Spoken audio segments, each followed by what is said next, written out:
Bienvenue à tous dans ce flash. La Côte d'Ivoire est véritablement engagée dans le combat contre Ebola. Hier, le chef du gouvernement est allé tester les caméras thermographiques à l'aéroport Félix Houphouët-Boigny de Port-Bouët.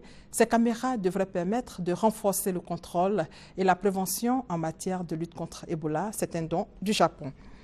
Et concernant le traitement, l'antiviral japonais déjà utilisé contre la grippe a donné des résultats encourageants chez certains malades infectés par le virus Ebola, en contribuant à réduire la mortalité selon les résultats préliminaires d'un essai clinique dévoilé lundi.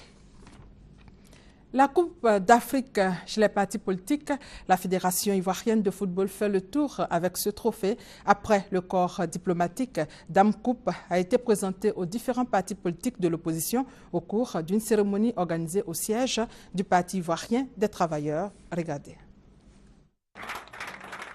Après la présentation de la Coupe d'Afrique des Nations de football aux dirigeants de clubs, au corps diplomatique, c'est au tour des partis politiques de l'opposition de recevoir officiellement le trophée continental remporté de haute lutte par les éléphants de Côte d'Ivoire.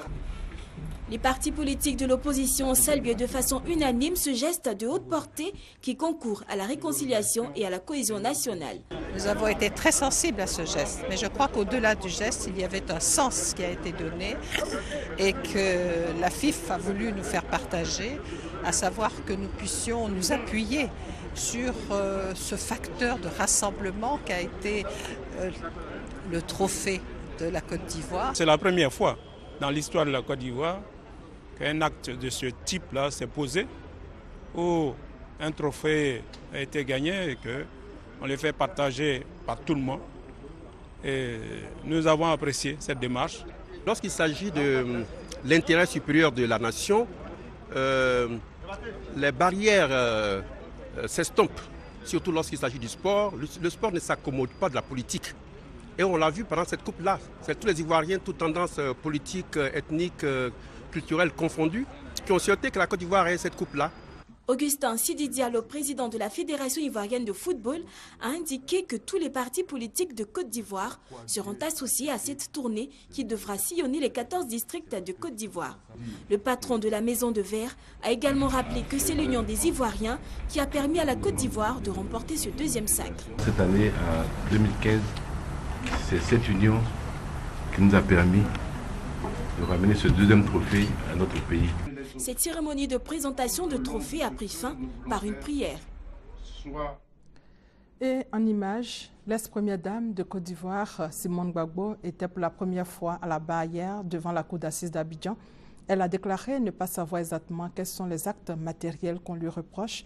Comme 82 autres proches de son mari, Simone Gbagbo est accusée, entre autres, d'atteinte à la sûreté de l'État. En bref, l'École nationale d'administration a une nouvelle directrice.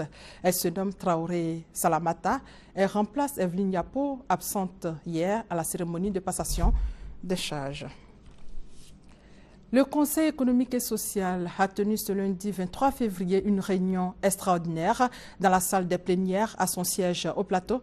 Plusieurs points étaient à l'ordre du jour, dont notamment l'examen du projet de loi relatif à la lutte anti-tabac, projet qui a été approuvé par les conseillers économiques et sociaux en plénière. Hors de nos frontières, pour terminer, 7 civils ont été tués lors de bombardements effectués la semaine dernière par l'armée de l'air égyptienne contre des objectifs du groupe État islamique en Libye. Information rapportée hier par Amnesty International. Et c'est la fin de ce flash. L'actualité revient à 13 h. Merci de votre fidélité.